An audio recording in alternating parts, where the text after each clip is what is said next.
السلام عليكم.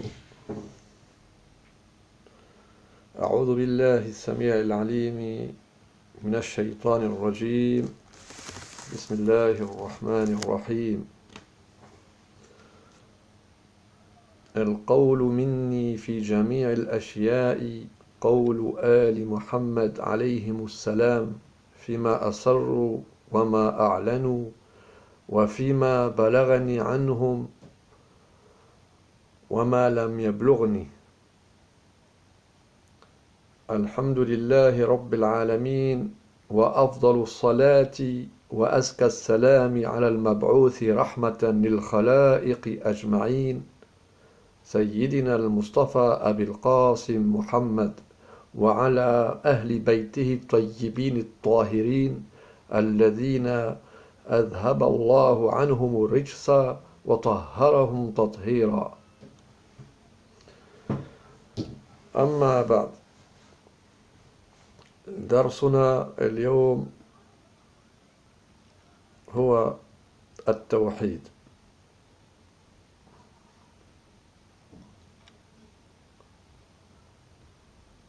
ومراتب التوحيد.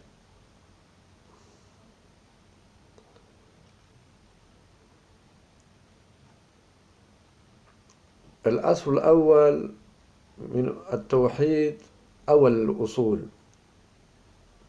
الأصل الأول من أصول التوحيد أي الإيمان بأن الله عز وجل واحد لا شريك له، وهذا هو أصل كافة الأصول. والشهادة أن لا إله إلا الله، والشهادة بتوحيد الله هي المدخل إلى الإسلام. إننا ننطق في كل يوم بكلمات التوحيد، فنقول لا إله إلا الله، وهذه الكلمة تشكل جزءا أساسا من معتقدنا الذي نؤمن به بقلوبنا وعقولنا.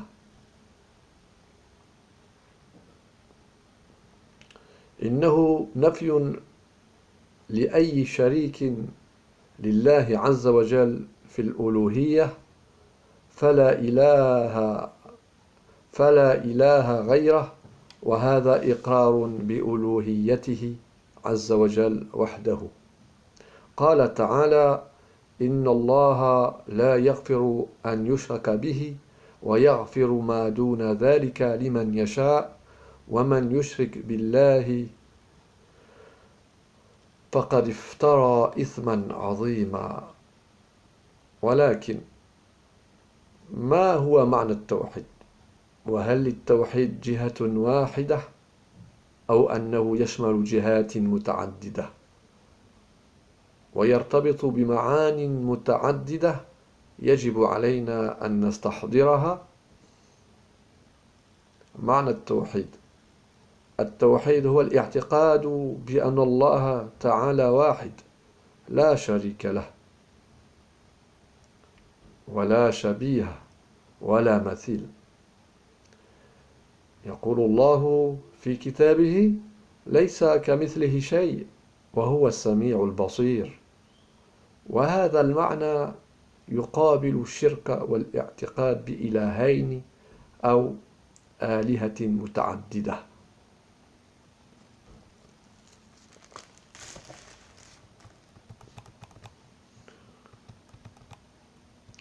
مراتب التوحيد.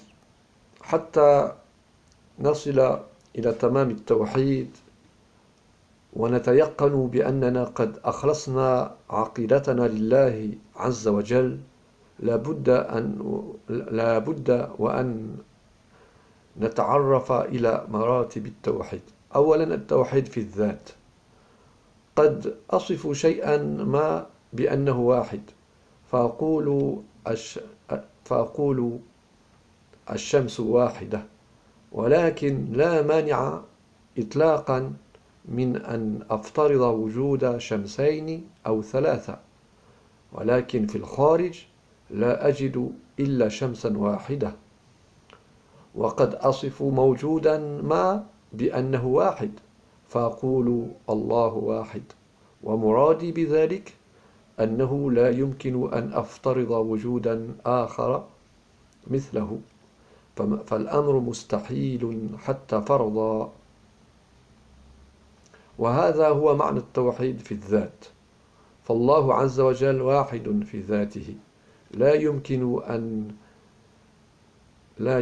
أن تفترض شبيها له، ولا نظيرا، ولا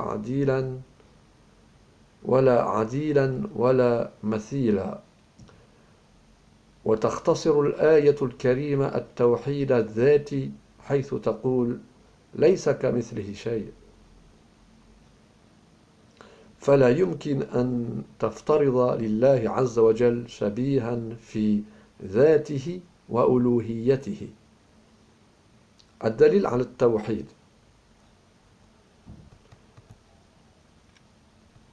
من الوسائل التي تتمكن من خلالها نفي وجود الشيء أن تنفي وجود أي أثر له، متى كان ذلك الأثر ملازما له لا ينفك عنه، أي استدل بعدم وجود الأثر على عدم وجود المؤثر.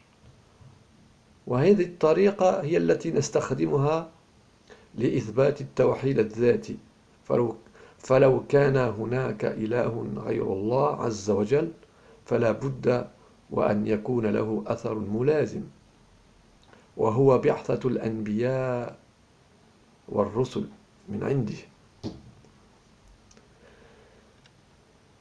لدعوة الناس إلى طاعته وعبادته. ولكن لا نجد أن هناك أنبياء دعوا إلى عبادة غير الإله الواحد الأحد، فعدم وجود أنبياء لغير الله دليل على عدم وجود إله آخر. وبتعبير آخر، لو كان لله عز وجل شريك للزم أن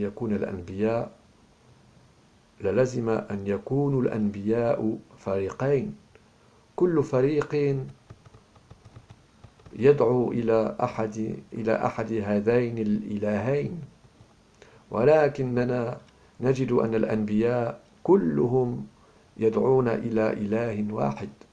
فلو كان هناك إله آخر فأين هم أنبياؤه الذين يدعون الناس إليه؟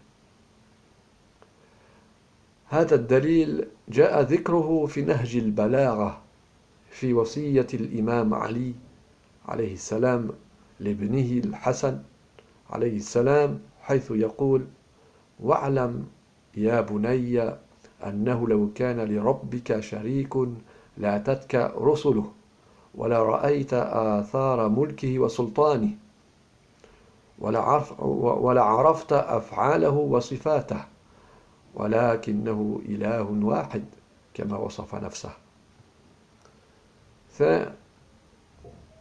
والآن أترجم لكم ما قرأت عليكم باللغة العربية.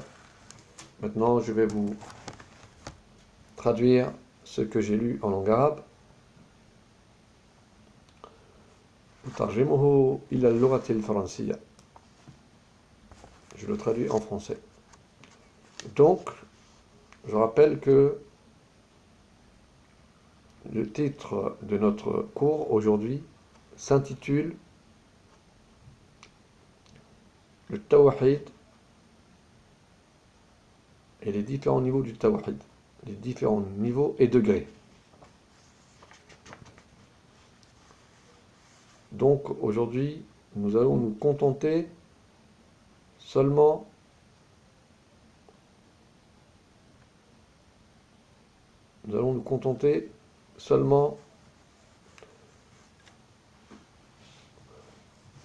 du premier degré du Tawhid.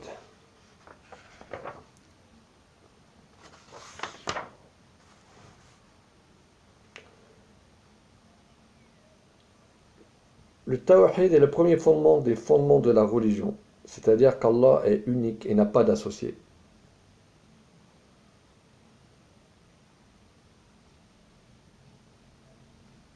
Le tawhid est la base, la source de tous les fondements. Attester qu'Allah est unique nous fait rentrer dans l'islam. Certes, chaque jour nous prononçons le mot at-tawhid. Nous disons qu'il n'y a de divinité excepté Allah. Ce mot constitue la partie principale de notre croyance à laquelle nos cœurs et nos raisons croient, parce qu'elle réfute le moindre associé à Allah dans sa divinité. Point de divinité à part lui. C'est de reconnaître sa divinité à lui seul.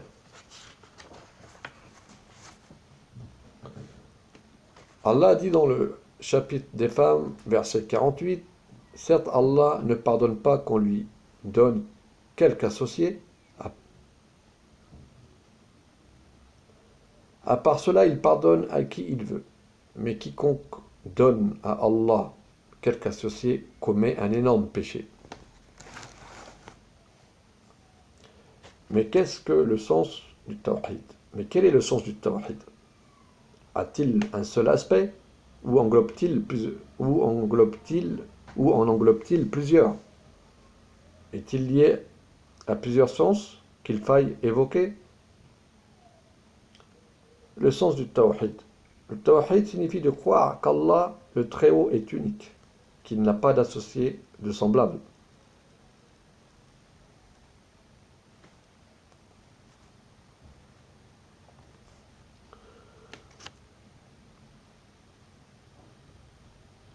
Ce sens est l'opposé de l'association et de la croyance en deux divinités ou plusieurs. Les degrés niveau du tawhid. Afin d'arriver au tawhid parfait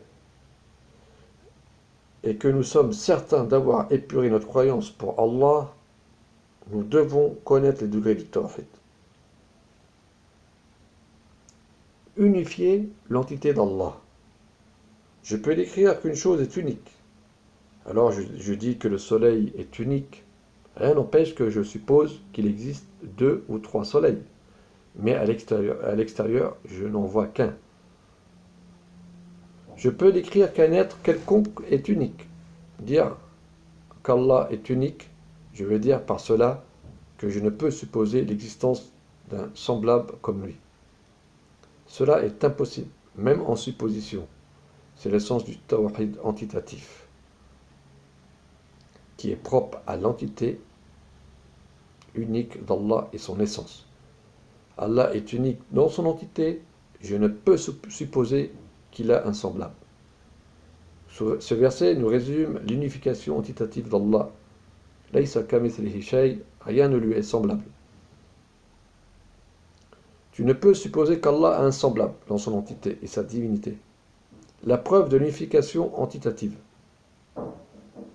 Parmi les moyens à travers lesquels tu peux réfuter l'existence d'une chose, c'est que tu réfutes l'existence de sa trace ou de son effet, quand il lui est inéluctable et inhérent.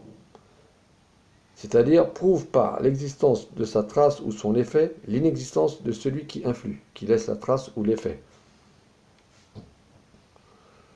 Cette méthode, c'est celle que nous utilisons pour établir l'unification entitative, pour dire que Allah est unique, qu'il a une seule entité. S'il y avait un Dieu autre qu'Allah, il aurait une trace ou un effet évident, qui est l'envoi de prophètes et messagers de sa part, pour appeler les gens à son obéissance et son adoration.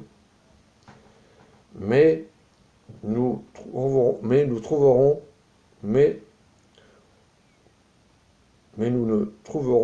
pas qu'il y a des prophètes qui appelèrent à adorer autre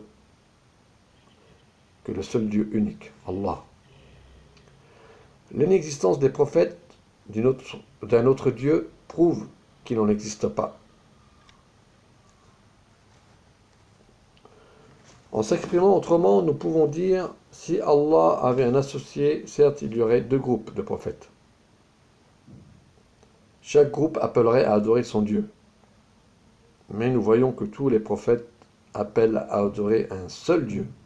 S'il y avait un autre Dieu, où sont ces prophètes qui appellent les gens à lui? Cette preuve est mentionnée dans le livre de l'éloquence, dans la recommandation de l'imam Ali, paix sur lui, qu'il fit à son fils Al-Hassan, paix sur lui aussi, lorsqu'il dit: « Et sache, mon petit-fils, que si ton Seigneur avait un associé, certes ses messagers seraient venus à toi, et certes tu aurais vu les traces et effets de son règne et son pouvoir, et certes tu aurais connu ses actes et ses attributs, mais c'est un Dieu unique comme il s'est décrit. » Barakallahu fikum ala husni mutaba'atikum wa isra'ikum wa ad'ukum ila halqatin قادمة وجديدة بعنوان مراتب التوحيد. يعني بقيت لنا 3 مراتب وسوف نتناولها ونتطرق إليها في الدروس القادمة إن شاء الله. Merci pour avoir suivi ce cours. Qu'Allah vous bénisse. Nous aborderons les 3 niveaux restants de Tawhid dans les prochains cours. Assalamu alaikum wa rahmatullahi wa barakatuh. Allahumma salli ala Muhammad wa ala ali Muhammad.